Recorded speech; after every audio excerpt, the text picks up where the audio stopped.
Hello again, and welcome back to week 5 of year 5 of the Religious Education Initiative. This is day 2. This week, we're going to begin reading a text that was extremely popular among the people of Israel during the final century before the Lord's birth, and which was embraced and adopted with enthusiasm by the Christian Church in the first centuries after the Lord's coming. Copies of this text appear throughout the Christian world in effectively every language of the ancient Christian Church, including, of course, Greek, but also Syriac, Amharic, Armenian, etc. In the words of the translator that we are using about how the Church used the text, he says, "As far as we can see, exegesis and theology took little notice of our romance, unless inclusion in some lists of canonical and apocryphal books is a sign of theological interest. Joseph and Aseneth," that's the text, "was read as a source of inspiration and moral strength, at times for historical information and indubitably often just for fun." So, inasmuch as we are very much in favor of inspiration and moral strength and historical information and fun, we will be reading this text over the next several weeks as we continue our way through the story of Joseph. It'll show us a lot about how the early church viewed this story, and it connects to the church's marriage service, because Joseph and Aseneth are mentioned as an example of a couple in the marriage service. So, this is Joseph and Aseneth, a late Jewish pre-Christian story that was adopted very much by the Christians. So,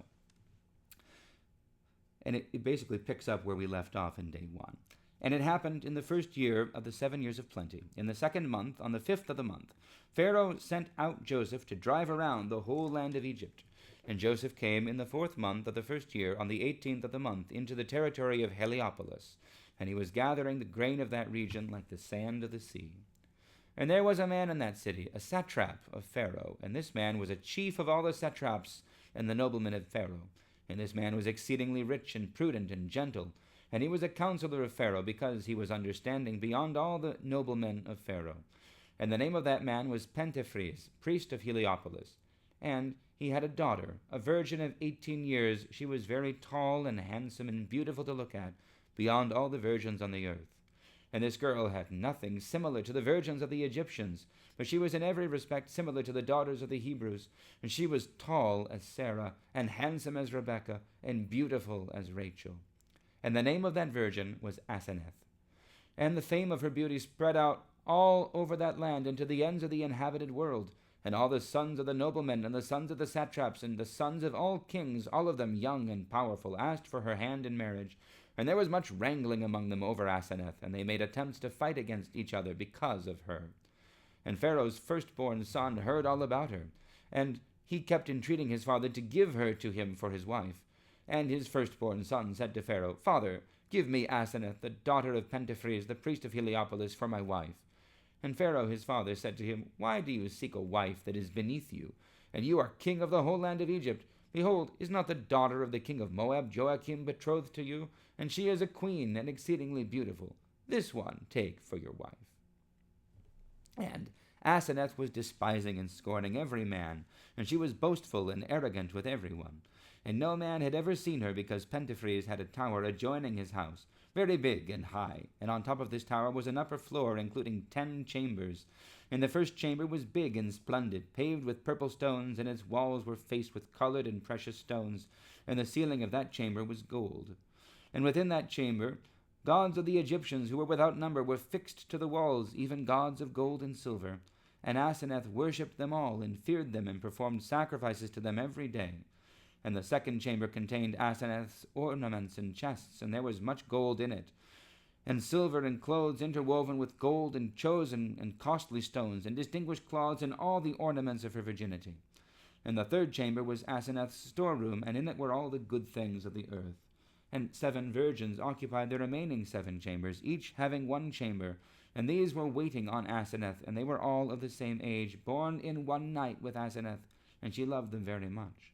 And they were very beautiful, like the stars of heaven, and no man ever conversed with them, not even a male child. And there were 3 windows to Aseneth's big chamber where her virginity was being fostered. And the one window, the first, was exceedingly large, looking east toward the court, and the second one was looking south, and the third one was looking north toward the street where people passed by. And there was a golden bed standing in the chamber, a bed that looked toward the window, looking east, and the bed was laid with gold-woven purple stuff, interwoven with violet, purple, and white. And in this bed Aseneth slept, alone, and a man or another woman never sat on it, only Aseneth alone. And there was a large court surrounding the house, and a wall was around the court, very high, built from large square stones, and the court had 4 iron-plated gates, and 18 powerful armed young men guarded each of these, and handsome trees of all sorts and all bearing fruit were planted within the court along the wall, and their fruit was ripe, for it was the time of harvest. And there was in the court on the right hand a spring of abundant living water, and below the spring was a large cistern receiving the water of that spring. From there a river ran right through the court and watered all the trees of that court. Okay, so obviously this is a very different genre of writing from what we've seen before. This is effectively written as an ancient romance story. Now, it's not going to be a romance novel like we think of, but we're certainly seeing, Aseneth is depicted as a princess of princesses.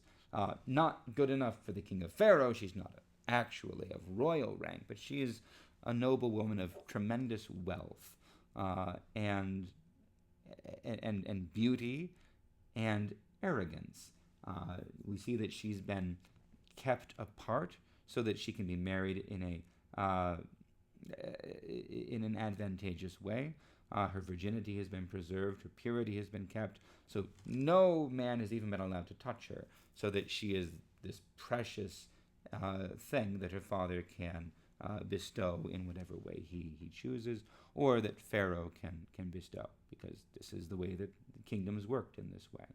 But Aseneth, she thinks very highly of herself, of her beauty, and of her wealth, and of her position and her standing. She's a princess. But we know that Joseph is going to end up marrying her, and how that collision of this man who had been a slave, and yes, now he's elevated to the heights in Egypt, but still, he's low-born, he's a Hebrew, he is from outside, right? And how this princess of Egypt are going to encounter each other and come together. This is going to be a story. So, anyway, that is the first portion of this, and we'll see more in coming weeks. I think next time is when she meets Joseph. So, for now, remember, this is a story that the Christians of the first centuries read and loved. It's not part of the scripture, it's not something of the fathers, but they loved it for a reason, and we'll see what that is. Hints are given as we see that she has windows looking out all, three of the three of the sides of the chamber where she's in. That already forms a cross, and there's a large court, and it's very ripe, ready for the harvest like the nations are at the time of Christ, ready for the harvest like Aseneth is.